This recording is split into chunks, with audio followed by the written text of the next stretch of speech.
Hello मेरे प्यारे बच्चों, स्वागत है आप सभी का आपके अपने प्यारे से यूट्यूब चैनल स्पाइस स्टेट पे। सॉरी माय डियर स्टूडेंट, जैसे कि आप थंबनेल में देख चुके हैं, मैं आप किस टॉपिक पे वीडियो को बनाने वाला हूँ। सॉरी इसलिए है क्योंकि वीडियो में बहुत लेट लाया हूँ, उसके लिए सॉरी।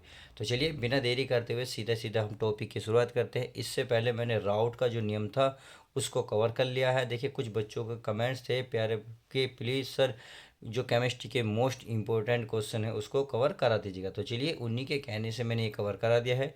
कुछ बच्चों का फिजिक्स का जो पेपर था वो थोड़ा सा टफ गया है, बट डरने की कोई बात नहीं है। अब मैं जो ये क्वेश्चन बना रहा हूँ ये वेरी मोस्ट इंपॉर्टेंट होने वाले हैं। देखिए आपके जो ये देखिए बहुत ईजी है, डरने की कोई बात नहीं, ऐसी कोई बात नहीं है कि क्वेश्चन हार्ड है। पर एग्ज़ाम में अगर मैं आपको अच्छे से समझाऊंगा तो एग्ज़ाम में आप अच्छे से कर पाएंगे। तो ध्यान रखिए एग्जाम में आपको फुल नंबर देने वाला। तो बिना देरी के ही आप सब कुछ क्लियर कर होंगे। तो चलिए बिना देरी के सीधे सीधा टॉपिक को उठाते हैं। तो ये है हेनरी का नियम। अब हेनरी के नियम को देखिए, समझने से पहले आपको बड़ा डिटेल में समझना होगा।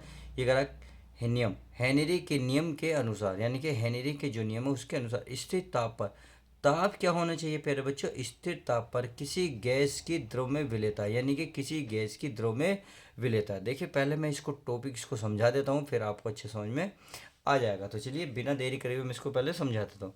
ये जैसे एक पात्र है, इस पात्र में हमारा द्रव भरा हुआ है, यानी कि कोई द्रव है, इस पात्र में द्रव भरा हुआ है, यानी कि कोई बर्तन लिया है उसमें हमने द्रव भर दिया है। अब इसका जो ताप है वो स्थिर होना चाहिए, किसका? द्रव का। ये करा स्थिर ताप पर, यानी कि ताप जो है इसका स्थिर होना चाहिए।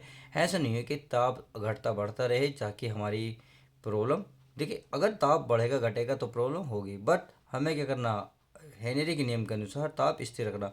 यार किसी गैस की द्रव में, यानी कि किसी गैस, मान लेते हैं O2 गैस है, इसी गैस को इस द्रव में मैं घोलना चाहता हूँ। जब मैं इस द्रव में इसमें घोलूंगा तो द्रव में विलेयता है। द्रव में जब इसे घोलूंगा यानी कि घुली गैस की मात्रा जो होगी गैस के दाब के समानुपाती होगी। यानी कि इस द्रव में जैसे ही मैं किसी गैस को घोलने की कोशिश करूँगा तो मुझे प्रेशर लगाना होगा। जैसे ही मैं प्रेशर लगाऊंगा तो जितना इसमें प्रेशर होगा और इसमें घुली गैस की जो मात्रा होगी वह आपस में क्या होगी? समानुपाती होगी। तो आई होप थोड़ा सा समझ में आ गया, क्लियर हुआ?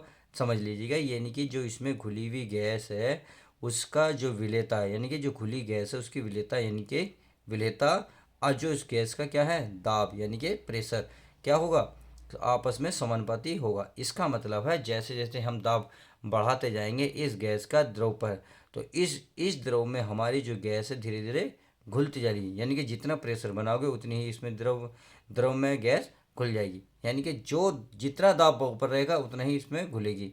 तो आई होप समझ गए होंगे कि जितनी मात्रा घुलेगी, यानी कि इस द्रव में घुली गैस की जो मात्रा होगी उस गैस के दाब के समानुपाती। आई होप छोटा सा टॉपिक है, क्लियर हो गया होगा। अब देखिए इसको बड़े ध्यान से समझते हैं। अब यही कह रहा है विलेयता जो है, जो यानी कि विलेयता जो गैस की जो इसमें घुली मात्रा है जो, और वो गैस के दाब की क्या होगी? समानुपाती। क्या होगी मेरे बच्चों? समानुपाती। अब जो विलेयता को दिखाएंगे इसमें किससे दिखाएंगे? स्मॉल एम से दिखाएंगे। किससे मेरे प्यारे बच्चों? स्मॉल एम से। और किसके समानुपाती? यानी कि प्रेशर, यानी कि पी। तो एम समानुपाती पी, इसका मतलब है विलेयता समानुपाती होगी गैस के दाब के। तो आई होप समझ गए होंगे। अब आप एक सभी को पता है जैसे ही मैं इसको हटाऊंगा यानी कि इस नियतांक को हटाऊंगा तो आपको पता है इसके जगह एक नियतांक आता है, तो इसके नियतांक इसके स्थान पर आएगा एक नियतांक के एच। तो ये हो जाएगा m बराबर के एच इंटू पी। अब m के एच और p क्या है? देखिए मैंने यहाँ साइड में लिख दिया है ताकि आपको अच्छी समझ में आ जाए। m क्या है? घुली गैस की मात्रा, यानी कि इस द्रव में जो गैस घुली है उसकी मात्रा। अब के एच क्या है? के एच आपका हेनरी नियतांक, क्या है? के एच हेनरी नियतांक। पी क्या है? गैस का दाब, यानी कि इस गैस पर जितना प्रेशर लग रहा उसका दाब। एम क्या है? इसमें इस जो गैस इस द्रव में घुली है उसकी मात्रा। तो आई होप इतनी बात समझ में आ गई होगी। तो हेनरी का नियम अच्छे समझ में आया। देखिए हेनरी के नियम से रिलेटेड कई चीज़ें क्वेश्चन पूछ सकता है, वो क्वेश्चन को बड़ा भी बना सकता है। इसलिए मैंने हर एक क्वेश्चन को हेनरी के नियम से रिलेटेड सारे कवर किए हैं। तो पहले आप क्या पढ़ेंगे? हेनरी के नियम की सीमाएं, यानी कि हेनरी के नियम की सीमाएं क्या होती हैं वो आपको जाननी बहुत ज़रूरी है। देखिए इसको एक एक करके पढ़ लेते हैं बड़े ध्यान से।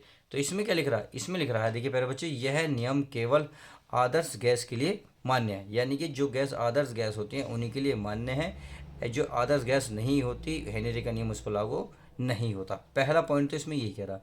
आगे कह रहा है इसमें विलयन का ताप बहुत कम नहीं होना चाहिए, यानी कि इसमें जो विलयन का जो ताप है बहुत कम नहीं होना चाहिए। ऐसा नहीं है ताप इसका बहुत कम कर दें या इसका ताप बहुत अधिक कर दें, क्योंकि मैंने स्टार्टिंग में बोला था ताप क्या होना चाहिए, स्थिर होना चाहिए। तो इसमें विलयन का ताप बहुत कम नहीं होना चाहिए, पहला दूसरा पॉइंट हो गया।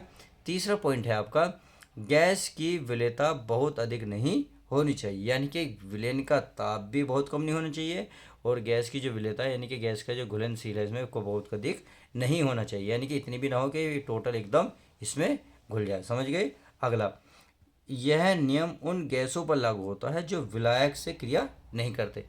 इस क्वेश्चन को देखिए इंपॉर्टेंट कितना है, यहाँ की लैंग्वेज समझिए। यह नियम उन गैसों पर लागू नहीं होता जो विलायक से क्रिया नहीं करते, जो विलायक से क्रिया नहीं करते। अर्थात आप कह सकते हैं कि इसमें ऐसी कि आप ये नहीं कि इस गैस को इसमें ऐसी गैस घोल दें जो वो दूसरी क्रिया बना ले, यानी कि दूसरी कोई वस्तु पदार्थ तैयार कर दे, परंतु ये उसके लिए बिल्कुल भी लागू नहीं होता। आई होप समझ गए होंगे।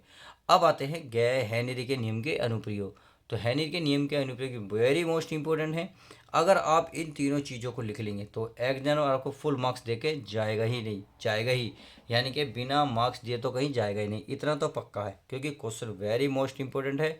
एग्ज़ाम में 100% आने वाला है। किस सेट में आएगा ये बड़ी बात है, क्योंकि ज़रूरी नहीं है ये आपके सेट में आए, आज ज़रूरी नहीं है कि आपके दूसरों के सेट में आए। ये आपके सेट में भी आ सकता है, दूसरों के सेट में भी आ सकता है, क्योंकि आप सभी को पता है यूपी में 4 सेट बनते हैं, इन चारों सेटों में से आपको किसी में भी मिल सकता है। तो आई होप बहुत अच्छे से समझ गए होंगे मैं कहना क्या चाह रहा हूँ। इसमें है हेनरी के नियम के अनुप्रयोग। तो हेनरी का नियम के अनुप्रयोग क्या है, शीतल पेय पदार्थ में, यानी कि जो शीतल पेय यानी कि ठंडे पेय पदार्थ जो होते हैं जो हम चिल्ड करके पीते हैं, जैसे कि आप पेप्सी पीते हो, जैसे कि आप बियर पीते हो, या फिर कोई ऐसा लिक्विड पदार्थ जो ठंडी करके पीते हो, तो उसमें हेनरी का नियम लगता है, नंबर 1।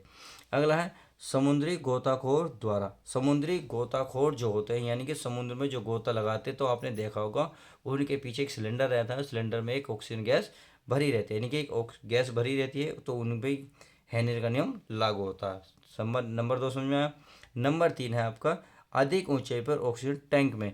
अधिक ऊंचाई ऑक्सीजन टैंक का मतलब है जब आप पर्वतारोही जो व्यक्ति होते हैं जो पर्वतों पर चढ़ते हैं, तो अब वे क्या करते हैं, वे एक सिलेंडर लेते हैं, सिलेंडर में ऊपर जाके देखो ऑक्सीजन की कमी होती है, तो वे अपने ऊपर अपने पीछे कमर पे एक सिलेंडर लेते हैं, उसमें हमारी क्या ये ऑक्सीजन भर लेते हैं, तो ये हेनरी का नियम वहाँ भी लागू होता है। तो बात समझ में आ गई। शीतल पेय पदार्थ में ये भी बात समझ में आ गई। समुद्री गोताखोर द्वारा ये भी बहुत अच्छे समझ में आ गया। अगला है अधिक ऊंचाई पे ऑक्सीजन टैंक में।